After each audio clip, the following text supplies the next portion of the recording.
Hello दोस्तों एवं मेरे प्यारे विद्यार्थियों, मैट्रिक वाला के इस चैनल में आपका स्वागत है। आज हम आपके लिए लेकर आए हैं मैट्रिक बिहार बोर्ड कक्षा 10वीं हिंदी का चैप्टर नंबर 7 का ऑब्जेक्टिव प्रश्न। जैसा कि आप सभी देख रहे हैं हेडिंग लाइन ऑब्जेक्टिव प्रश्न जैसा कि आप सभी देख रहे हैं परंपरा का मूल्यांकन।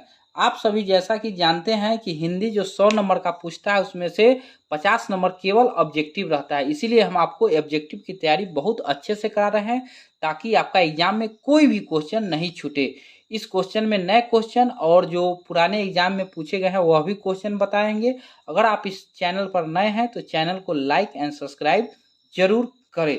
तो चलिए बिना देर किए हुए हम देखते हैं परंपरा के मूल्यांकन का ऑब्जेक्टिव प्रश्न। तो क्वेश्चन नंबर फर्स्ट से हम लोग शुरुआत करेंगे। तो इसका पहला क्वेश्चन क्या है, देखिए। परंपरा का मूल्यांकन पाठ साहित्य कौन सी विधा है? ए कहानी, बी उपन्यास, सी निबंध, डी व्यंग। तो इसका सही आंसर क्या हो जाएगा कमेंट करके जरूर बताएं। इसका सही आंसर हो जाएगा सी निबंध, जो 2021 में पूछा गया है। आगे चलिए अगला क्वेश्चन देखते हैं। क्वेश्चन नंबर 2, परंपरा का मूल्यांकन का ज्ञान किसके लिए आवश्यक है? परंपरा का ज्ञान का मूल्यांकन किसके लिए आवश्यक है? ए जो लकीर के फकीर न होकर रूढ़ियों को तोड़कर क्रांतिकारियों साहित्य की रचना करना चाहते हैं। बी जो लकीर के फकीर है। सी जो जनता के लिए उपयोगी साहित्य की रचना न करे। डी जो शोषण मुक्त समाज व्यवस्था नहीं चाहते हैं। तो इसका सही आंसर होगा परंपरा का ज्ञान किसके लिए आवश्यक है? तो जो लकीर के फकीर न होकर रूढ़ियों को तोड़कर क्रांतिकारियों साहित्य की रचना करना चाहते हैं उनके लिए परंपरा का मूल्यांकन जरूरी है। क्वेश्चन नंबर 3 की तरफ चलेंगे। क्वेश्चन नंबर 3 क्या कहता है हम लोग वो देखेंगे। परंपरा का मूल्यांकन शीर्षक पाठ के लेखक हैं। ए रामविलास शर्मा, बी जगदीश नारायण चौबे, सी शिव पूजन सहाय, डी अमरकांत। तो इनका सही आंसर हो जाएगा ए रामविलास शर्मा। परंपरा का मूल्यांकन शीर्षक के पाठ के जो लेखक है रामविलास शर्मा है। क्वेश्चन नंबर 4 की तरफ चलिए। क्वेश्चन नंबर 4 क्या कहता है? रामविलास शर्मा का जन्म कब हुआ था? ए 10 अक्टूबर 1911 ईस्वी में, बी 10 अक्टूबर 1912 ईस्वी में, सी 10 अक्टूबर 1913 ईस्वी में, डी 10 अक्टूबर 1914 ईस्वी में। तो इसका सही आंसर हो जाएगा बी 10 अक्टूबर 1912 ईस्वी में रामविलास शर्मा का जन्म हुआ। क्वेश्चन नंबर 5 की तरफ चलते हैं। क्वेश्चन नंबर 5 क्या कहता है? क्वेश्चन नंबर 5 कहता है रामविलास शर्मा को किस कृति के लिए साहित्य अकादमी पुरस्कार प्राप्त हुआ? ए प्रेमचंद्र और उनका युग, बी नई कविता और अस्तित्ववाद, सी निराला की साहित्य साधन, डी भारतेंदु हरिश्चंद्र।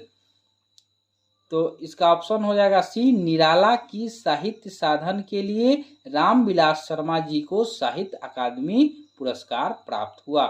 अब क्वेश्चन नंबर 6 की तरफ चलिए। क्वेश्चन नंबर 6 क्या कहता है, देखिए।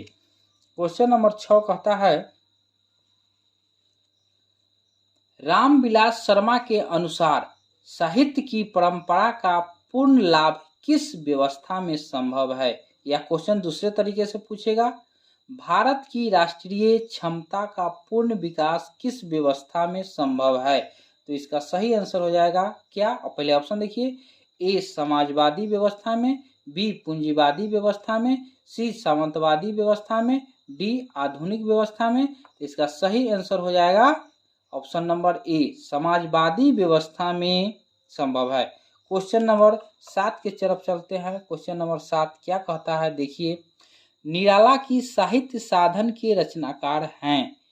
ए रघुवीर Sahay, B Agyeya, C Jayasi, D Ramvilas Sharma. तो इसका सही आंसर हो जाएगा option number D Ramvilas Sharma ji जो है निराला की साहित्य साधन के रचनाकार है।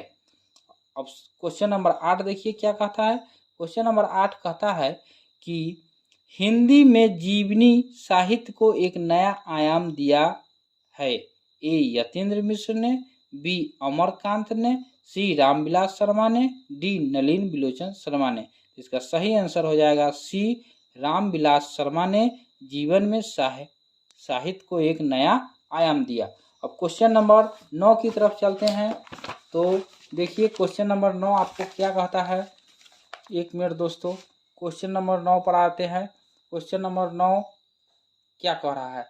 क्वेश्चन नंबर 9 कह रहा है कि हिंदी आलोचना को वैज्ञानिक दृष्टिकोण प्रदान करने का श्रेय किसको प्राप्त है। ए रामविलास शर्मा, बी नलिन बिलोचन शर्मा, डी अमरकांत, डी यतीन्द्र शर्मा।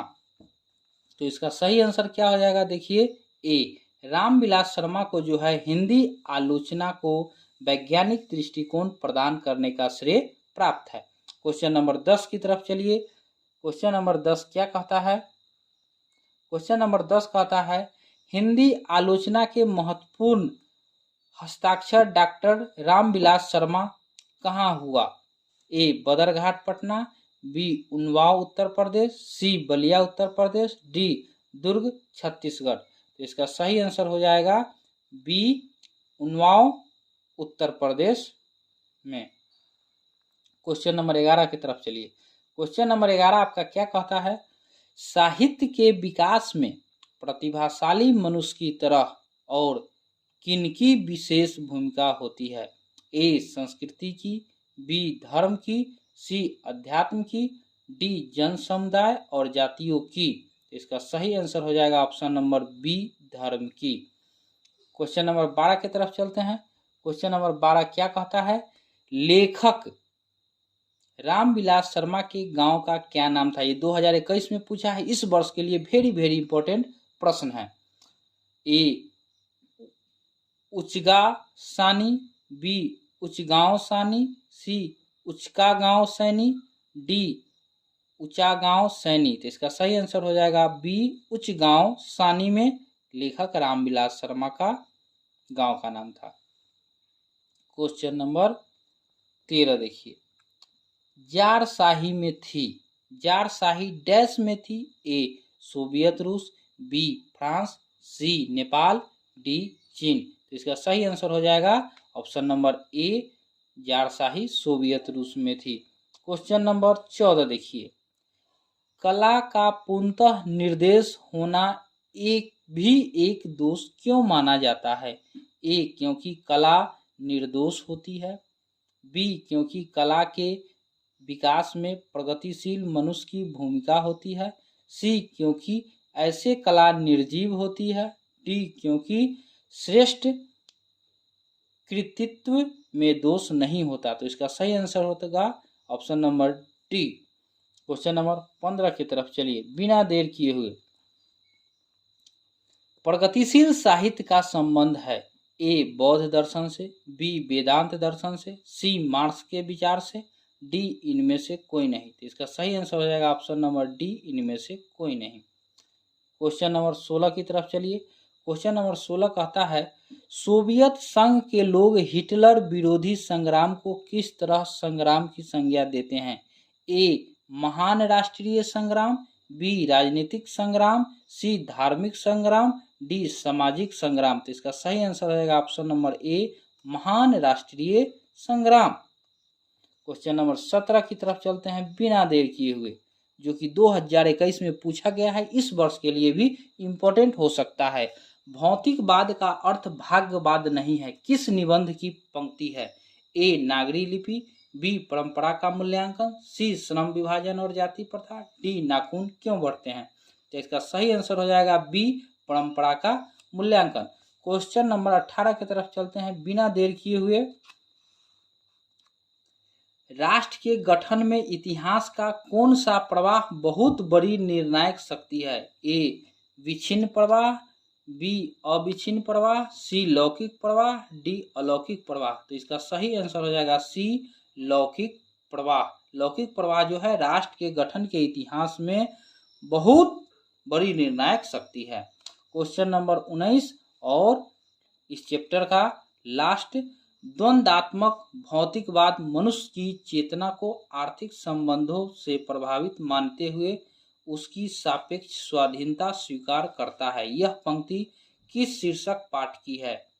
ए शिक्षा और संस्कृति, बी अभिनयो, सी परंपरा का मूल्यांकन, डी नौबत खाने में इबादत। इसका सही आंसर हो जाएगा सी परंपरा का मूल्यांकन। ये 2022 में पूछा गया है। तो चलिए दोस्तों, आपने जैसा कि देखा कि परंपरा का मूल्यांकन, जिसके लेखक रामविलास शर्मा हैं। अगर आपको वीडियो पसंद आया हो तो लाइक एंड सब्सक्राइब करना न भूले, ताकि आपको जब भी मैं कोई नए वीडियो लेकर आए या एग्जाम से संबंधित कोई भी नया न्यूज आए तो वीडियो बनाए तो आप तक जल्दी पहुँचे। धन्यवाद।